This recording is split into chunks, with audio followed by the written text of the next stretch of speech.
This is the morning edition of the Weather Xtreme video. This is for Thursday, the 15th of August. Feels pretty good this morning over North Alabama. Got some flooding issues over East Alabama.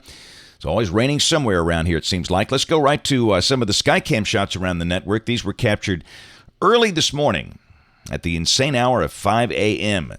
That's our Jasper Skycam from the King Building. Weather there nice, quiet, and cool. Skycam in downtown Fayette. And from Selma, that's the Edmund Pettus Bridge, crossing the Alabama River.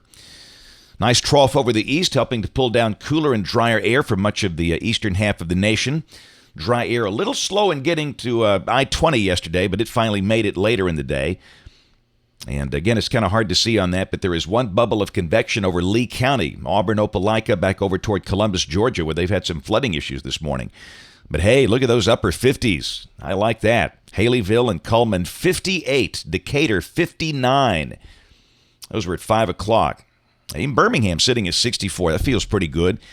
Temperatures stay well below average today. Highs only low to mid-80s. Severe weather possibilities, a slight risk from the South Plains and the panhandle of Texas north. And tomorrow, no formal risks, just a few 5% pockets.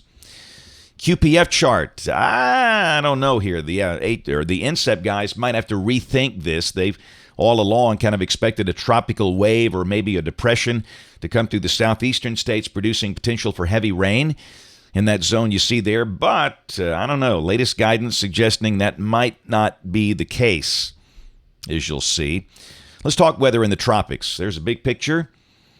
Got the wave coming up into the southern Gulf out of the Caribbean, and we've got TD number 5 out there in the eastern Atlantic. This thing is near the South Verde Islands, the South Cape Verde Islands. It developed last night, moving east. And, you know, the deal out there is going to be, or I said moving east, moving west is going to be fighting dry air. So this, while is expected to become a tropical storm, and it would get the name Aaron, it's not expected to become a hurricane.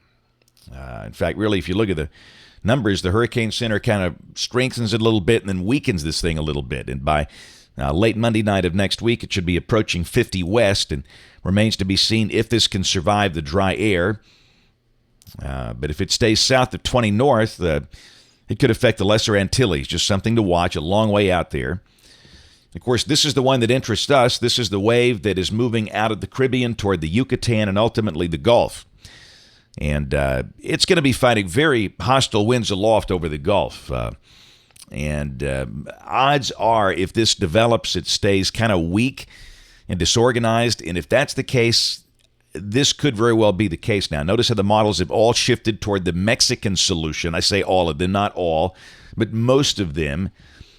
And that's probably right. It's going to have to come across the Yucatan, and of course, it's not going to strengthen there. It'll emerge over the Bay of Campeche and be pretty far south, disorganized. Don't think it'll be picked up. So we're more confident this morning that this thing will not be a problem for us. It could produce some heavy rain for parts of Mexico, south of Brownsville, Texas. INSEP ensembles basically lose it. They don't even identify this thing after it comes into the Yucatan. The intensity models that identify this do ramp it up to a tropical storm, but not all of them. But again, the good news for now, if you got a beach trip coming up, it looks like this just might not be a player for the central Gulf Coast.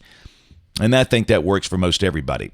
Let's look at the GFS. This is the OZ run, valid at 1 o'clock today. This is at 500 millibars, and you can see we've still got broad troughing west of the state. And down below that, the moisture just kind of slowly comes back. So we'll mention a chance of a few scattered showers and storms this afternoon. This is the high-res NAM, valid at 4 o'clock this afternoon. Not, pretty dry. Sure, it's got a few showers out there, but not very many. So reasonable part of the day will be dry for the northern half of the state, especially this morning. All right, this is tomorrow evening, 7 o'clock. Scattered showers and storms. The dew points are coming back up a little bit, but certainly not an all-day kind of rain. Just be aware that we could see a passing storm or two. We're sure used to that. All right, weekend fans, what do you say? This is Saturday at 1 o'clock. Pretty good little plume of moisture coming up. This is suggesting maybe it could be a relatively wet day for the Gulf Coast. It's not a direct impact of the tropical system, just a good moisture plume coming up in there. And up this way, Saturday, a mix of sun and clouds, and could be a few scattered showers and storms around. No doubt about that. High should be in the mid-80s, maybe a few peaks of sun. There's Saturday off the GFS. That looks not overwhelmingly wet. And here's Sunday. Pretty much the same deal. We'll forecast the chance of a few scattered showers and storms, maybe a little bit of sun. High should be in the middle 80s, both Saturday and Sunday. This is suggesting just maybe the deeper moisture a tad east of here. And again, no tropical issues. The GFS really loses that thing. Here's Monday of next week. Trough to the north, ridge to the west. And the air a little drier here. In fact, really, at least the first half of next week on this run of the GFS looks relatively dry, and that doesn't mean the chance of rain is zero. It just means any showers should be pretty widely spaced. There's Tuesday. Heights are coming up too, so temperatures should warm up with upper 80s. And there's Wednesday. A few scattered showers and storms. We might touch 90, which has been rare this summer. Thursday. This is a week from today. And notice how there's a 591 upper high now developing around Detroit, replacing the upper ridge. And the heights are definitely higher here, so there's a look at Thursday. That would be pretty typical. Partly sunny, a few spots getting a shower, the high close to 90. We'll check the end of the forecast and the end of meteorological summer. This is right here at the end of the month, end of August. And the westerlies are well up north. Very typical look there. Partly sunny, maybe a storm in spots. That's it for the Weather Xtreme video this morning. We'll have notes in the blog. Next video here by 4 o'clock today. And if you can, catch us on ABC 3340 News this evening on the live stream or the television side at 4, 5, 6, and 10. Thanks for watching. Have a wonderful day, and God bless.